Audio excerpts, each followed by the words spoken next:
we changed direction. Are we still going the right way, Nahida? Judging from the current route, the boat of consciousness will soon take us out of here.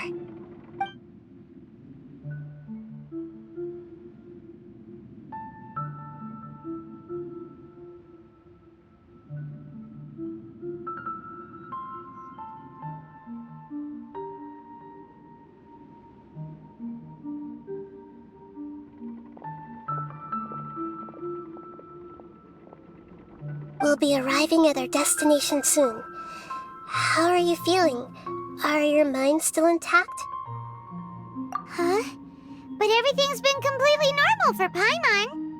Hopefully there won't be any more interruptions.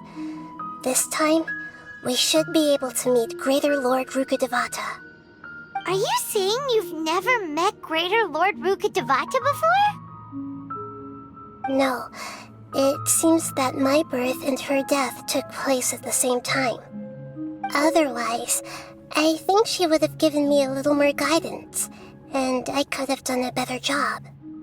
Hey, you've done a great job, Nahida. Let's get out of this creepy place and go meet her.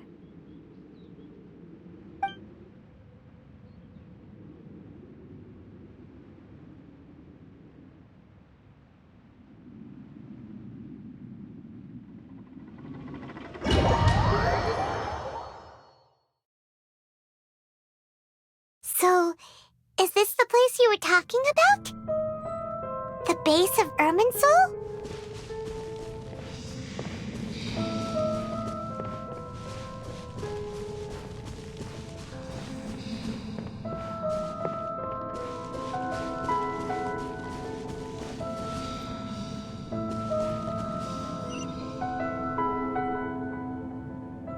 Well, this is the place.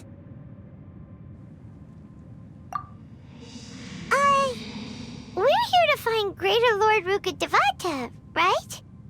But the one standing over there is... Is that... me? She looks exactly like me. Are you Greater Lord Rukkhadevata? Yes, that's me. Are you surprised by my appearance? Irminsul and the surrounding lands have been reproduced here as they were years ago. But this is just a realm of consciousness. We are manifestations of the same nature. Hence why we would appear exactly the same. We're of the same nature?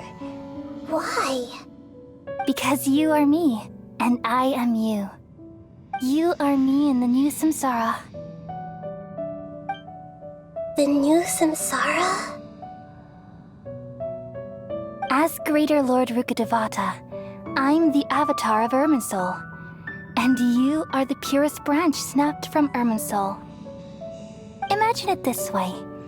Even if a tree dies, its branches will eventually take root and grow, continuing the tree's life in another form. I'm merely the remaining consciousness of Greater Lord Rukkhadevata. The real me has presumably died a long time ago.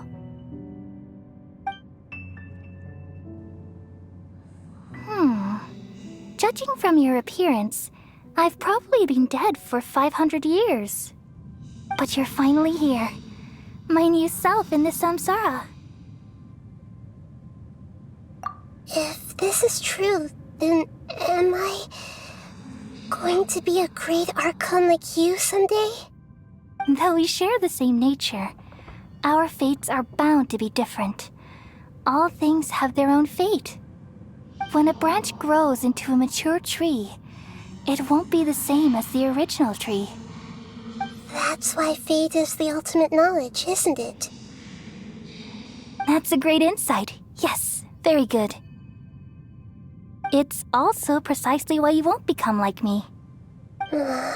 Really? But perhaps you may become an even greater archon than I. I already see a determination in you that I didn't possess in my time, and the future that it leads you to will be yours alone. Along with the blessings from your past experiences. Don't worry. The growth of wisdom is like that of a plant. You only need to wait quietly for the flower to bloom. Come to think of it, the sages never had the faintest inkling of the meaning of wisdom. Thank you. Nothing makes me happier than discovering that the Archon I always admired was in fact myself in another fate. It's so nice to speak with you, Greater Lord Rukkhadevata. I've always wanted to meet you. The feeling is mutual. From the moment I snapped the branch off Irminsul and created you, I've also looked forward to talking with you. Could you tell me why you wanted to create me? And what exactly happened when you died? Ah, I see. You're here seeking answers, right? Everything that day, even the sky itself, changed into a color like this. At that time, the seven were all summoned to the nation of Conria. Except for me. I had a more important task to attend to. I had to protect Irminsul.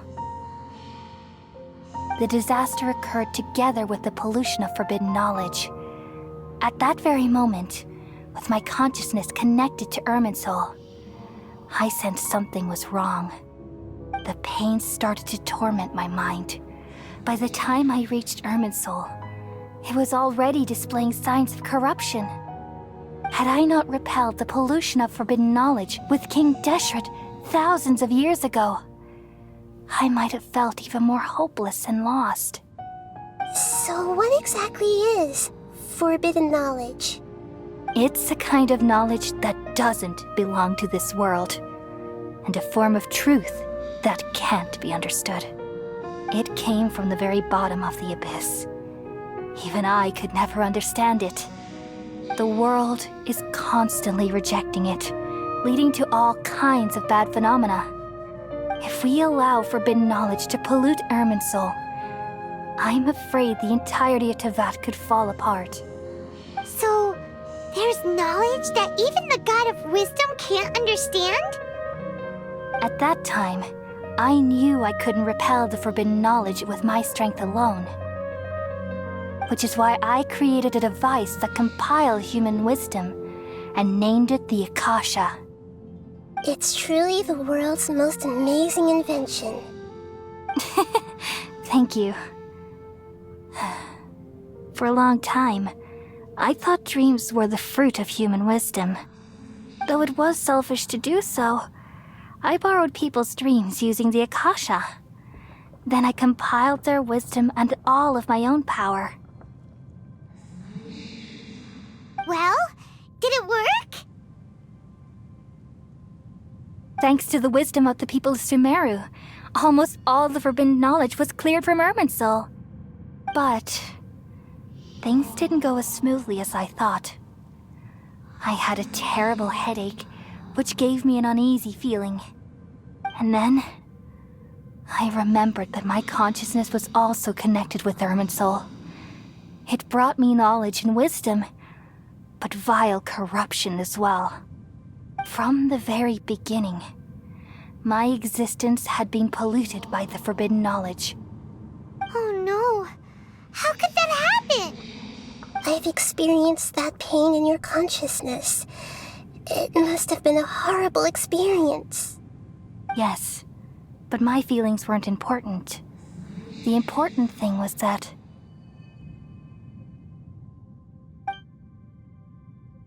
even if I died, my existence and everything related to me would continue to exist in Irminsul as memories and knowledge, meaning that the forbidden knowledge couldn't ever be permanently eradicated.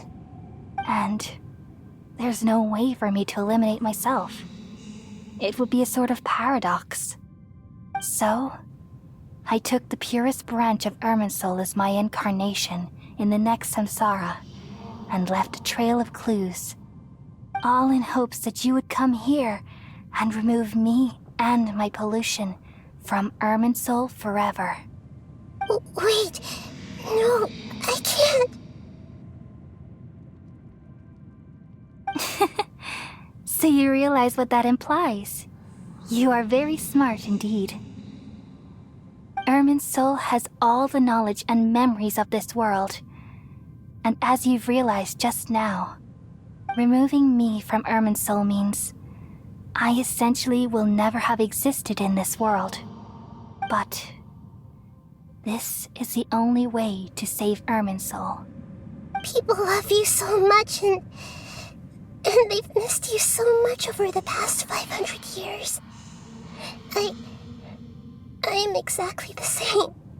So how can we just forget you like this? Is there really no other way? There must be something else I can do. You're the god of wisdom, Booer. You should know that there is no other way. But this is so cruel. I don't want to forget you. No need to feel so sad, Booer. As someone who delights in wisdom, you should feel joy at finally finding the answer. These are the words in their entirety. The answer you've been seeking all along. Let the world completely forget me. We all nestle under the great tree of wisdom, peering out to perceive the world. From the earth and from the rain, we perceive its wonders, until we become a white bird to perch atop a branch, and finally snap off the most important leaf. Once upon a time, I alone dreamed in this world. In my dreams, everybody would also dream after they fell asleep. Wild and wonderful thoughts would emerge from their minds. Some tumbled to the ground, and others floated to the sky, connecting all things in the world into one dazzling net. Among a plethora of worlds were numerous smaller worlds, all of fate, finding within the tapestry their brilliant glow. I gradually understood that these indescribable and constantly changing things are the most profound things in the world. Only they can completely repel the madness. Only dreams can awaken consciousness from the deepest darkness.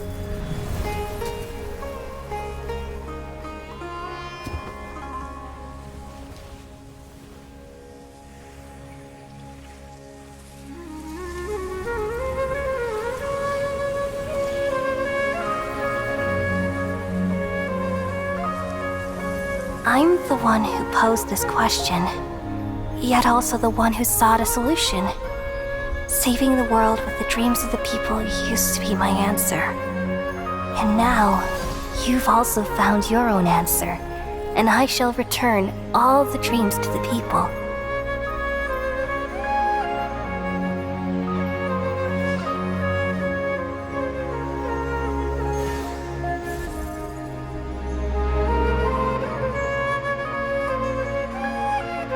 Goodbye, people of Sumeru.